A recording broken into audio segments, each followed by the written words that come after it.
اللہ کو اللہ ماننے کا تقاضا یہ ہے کہ کائنات میں کوئی ذرہ حرکت نہیں کرتا اس کے امر کے بغیر. تو جو امور پیش آتے ہیں ان امور کو اللہ کی طرف پھیرنا، ان امور کو اللہ کی طرف پھیرنا، یہ ہے اللہ پر ایمان لانا. یہ ہے اللہ پر ایمان لانا کہ تم کائنات کے تغیرات کو براہ راست خالق کائنات سے جوڑو. ورنہ صاف بات یہ ہے کہ جو کائنات کے تغیرات کو کائنات سے جوڑ دیں گے، ان کے اللہ کے درمیان یہ شکلیں حائل ہو جائیں گی، رکاوٹ بن جائیں گی. یہ پکی بات ہے کہ جو کائنات کے تغیرات کو کائنات سے جوڑ دیں گے وہ اللہ تک نہیں پہنچ سکیں گے، وہ اللہ تک نہیں پہنچ سکیں گے. کیوں؟ اس لیے کہ وہ کہیں گے کہ نجومیوں کو بھی خبر ہے کیا ہوگا. اگر نجومی کے انکار نہیں کریں گے تو یہ نجومی ہوں گے، ستاروں کے پجاری ہوں گے، یہ ستاروں کے پجاری بنیں گے. اگر یہ زمین سے ہونے کا انکار نہیں کریں گے تو یہ زمین کے پجاری بنیں گے، اور دوسروں کو بھی کہیں گے آؤ تم بھی ہمارے ساتھ زمین کا شکریہ ادا کرو کہ زمین غلہ دے رہی ہے. میں بہت اہم بات کہہ رہا ہوں. عقائد بگڑتے ہیں نظام کائنات کو کائنات سے جوڑنے کی وجہ سے. عقیدہ بگڑتا ہے نظام کائنات کو کائنات سے جوڑنے کی وجہ سے.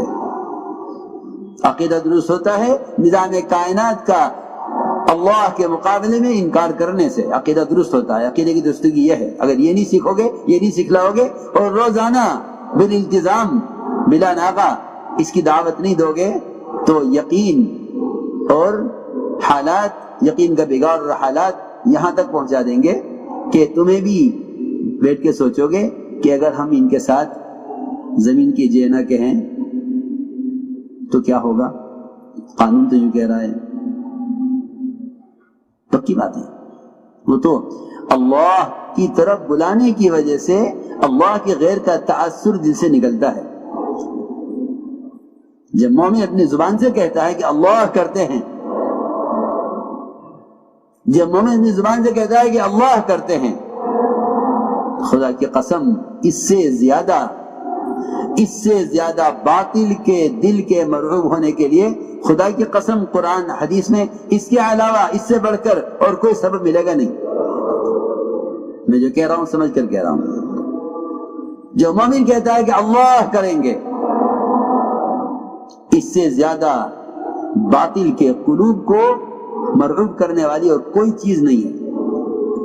وَإِذَا ذُكِرَ اللَّهُ وَحْدَهُ اشْمَأَزَّتْ قُلُوبُ الَّذِينَ لَا يُؤْمِنُونَ بِالْآخِرَةِ وَإِذَا ذُكِرَ الَّذِينَ مِن دُونِهِ إِذَا هُمْ يَسْتَبْشِرُونَ. یہ تو خوش اس سے ہوں گے، یہ تو خوش اس بات سے ہوں گے کہ آپ کہیں کہ نہیں جی ایسا نہیں ہے، ہم اللہ بھی ہیں پھر آپ بھی ہیں، اللہ کے بعد آپ ہی ہیں. جی ہاں، جی ہاں، اللہ بھی ہیں آپ بھی ہیں، اللہ کے بعد آپ ہی ہیں. ہاں، اس سے خوش ہو جائیں گے. اور آگے کہ نہیں اللہ ہی ہیں صرف،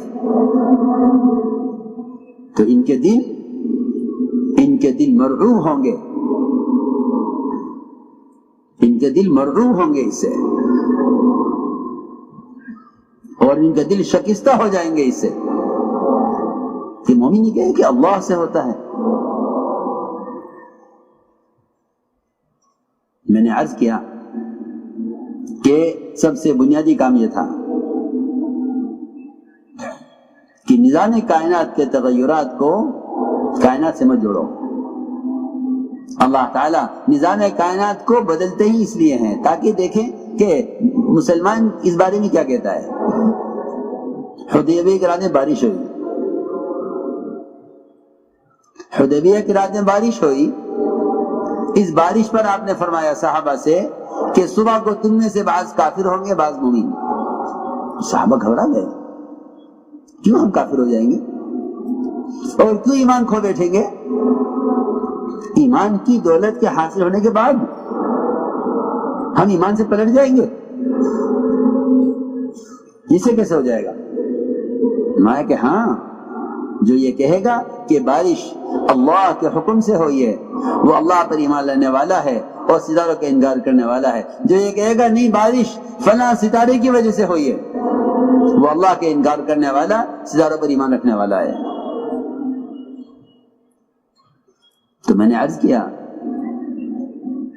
کہ ادھر نجومی ستاروں کے پجاری، ادھر زمینوں کے پجاری، یہ کہیں گے مسلمانوں سے کہ آؤ دیکھو یہ نظام. عجیب بات ہے. علی رضی اللہ تعالی عنہ نکلے دشمن کے مقابلے پر. نجومی نے کہا کہ اس وقت آپ نہ نکلیے. کیوں؟ میں آپ کو نکلنے کا وقت دن بتلاؤں گا. میرے حساب سے، میں جو ستاروں کو دیکھ رہا ہوں، میرے حساب سے آپ کو اس وقت نکلنا آپ کے لیے شکست کا، نقصان کا، آپ کو آپ کے ساتھیوں کے زخم آنے کا وقت ہے. یہ جو ٹائم میں بتاؤں گا اس میں نکلنا تو آپ کو کامیابی ہوگی. حضرت نے فرمایا کہ تیری مخالفت میں ہماری کامیابی ہے، اور یہ فرمایا کہ جو تیرے کہنے پر قدم اٹھائے، جو تیرے کہنے پر قدم اٹھائے اس کا ٹھکانہ جہنم ہے. فرمایا المنجم کالکافر والکافر فی النار. جی ہاں، ایمان سکھلایا، ایمان سکھلایا گیا. فرمایا کہ ان نجومیوں کی بات پر یقین کرنے والے کا ٹھکانہ جہنم ہے. ہاں جی ہاں، پکی بات کہ کفر ہے یہ کہنا کہ ہاں اس نجومی کی بات صحیح ہے. اور اللہ کا نظام ایسا ہے کہ اللہ تعالیٰ اپنی قدرت سے کوئی بات ان سے ایسی کہلوا دیں گے جس کو کرنے کا اللہ نے پہلے سے ارادہ کیا ہوا ہے، جس کے کرنے کا اللہ نے پہلے سے ارادہ کیا ہوا ہے. اور یہ کہیں گے دیکھو انہوں نے کہا تھا اس طرح ہو گیا ہے. یہ ایمان والوں کے ایمان کے امتحان کے لیے ہے کہ دیکھنا یہ ہے کہ یہ نجومی کے کہنے کے مطابق ہونے پر یوں کہتے ہیں کہ اس کو خبر ہے، یا یوں کہتے ہیں کہ نہیں اللہ نے کیا ہے. اگر کائنات کے اسباب میں، اگر کائنات کے اسباب میں کامیابیاں بالکل ظاہر نہ ہوتی پھر مسلمان کے کہنا کوئی کمال نہیں تھا کہ اللہ کرتے ہیں. اللہ اپنی قدرت سے کائنات کی شکلوں میں کامیابی قدرت سے لاتے ہیں، کامیابی قدرت سے لاتے ہیں، یہ دیکھنے کے لیے کہ بندہ اس کامیابی کو سبب و شکل کی طرف پھیرتا ہے یا اس کامیابی کے حاصل ہونے کو صرف میری ذات کی طرف پھیرتا ہے. اسی لیے فرماتے تھے علی رضی اللہ تعالی عنہ کہ میں نے اپنے رب کو پہچانا ہی ہے اپنے ارادوں میں ناکام ہو کر.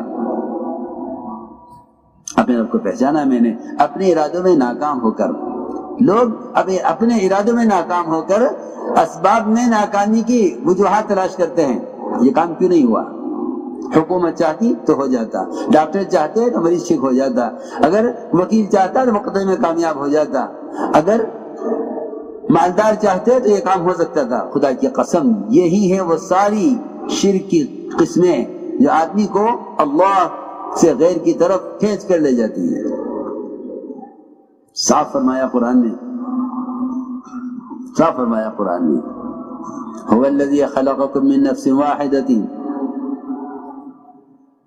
وخلق منها زوجها ليسكن إليها فلما تغشاها حملت حملا خفيفا فمرت به فلما أثقلت دعوا الله ربهما لئن آتيتنا صالحا لنكون من الشاكرين فلما آتاهما صالحا جعل له شركاء فيما آتاهما فتعالى الله عما يشركون.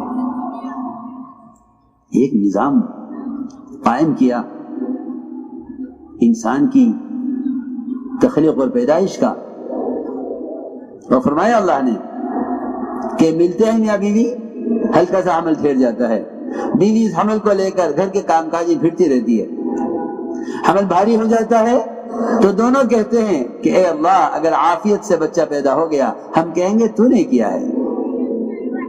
سنو، شاکر کسے کہتے ہیں؟ شاکر اسے کہتے ہیں جو نعمت کی نسبت اللہ کی طرف کرے. مشرک اسے کہتے ہیں جو نعمت کی نسبت اللہ کی غیر کی طرف کرے. یہ فرق ہے شاکر اور مشرک کا. ابراہیم علیہ السلام کے بارے میں فرمایا ہے اللہ نے قرآن میں لم یکن من المشرکین شاکرا لانعمہ. مشرک نہیں تھے بلکہ شاکر تھے.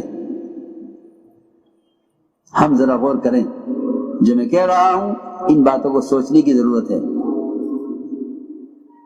جب کوئی حال آتا ہے، جب کوئی حاجت آتی ہے، جب کوئی مشکل اٹکتی ہے، کہتے ہیں اللہ کریں گے، اور جب اللہ کر دیتے ہیں تو کہتے ہیں اگر یہ ڈاکٹر نہ ہوتا تو میرا مریض بچنے والا نہیں تھا، اگر یہ ڈاکٹر نہ ہوتا میری بیوی بچنے والی نہیں تھی. فلما آتاہما صالحا جعل له شرکاء.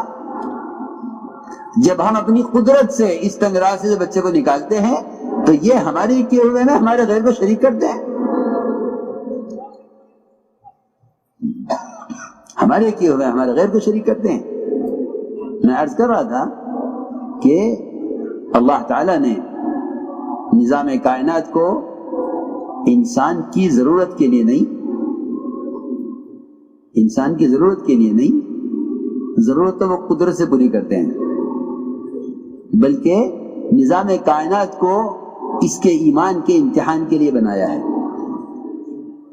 اِنَّا جَعَلْنَا مَا عَلَى الْأَرْضِ زِينَةً لَهَا لِنَبْلُوَهُمْ أَيُّهُمْ أَحْسَنُ عَمَلًا. ہم دیکھنا چاہتے ہیں ان میں شامل کس کا ہے. اور یہی وجہ ہے کہ انبیاء علیہ السلام کو اللہ تعالی اسباب دیتے ہی اسی لیے ہیں، ورنہ ان سے اللہ تعالیٰ کا براہ راست قدرت کا، براہ راست نصرت کا وعدہ ہے. ہم براہ راست مدد کرنے والے ہیں نبیوں کی، پھر ان کو اسباب ان کے ہاتھوں میں دے کر یہ امتحان لیتے ہیں کہ یہ اس سبب کے اختیار کرنے کے بعد اس کے نتائج کو ہماری طرف منسوخ کرتے ہیں یا نہیں کرتے ہیں. میں بہت اہم بات کہہ رہا ہوں، سوچنے کی بات ہے. سلیمان علیہ السلام اللہ نے وہ تسلط دیا مخلوق پر،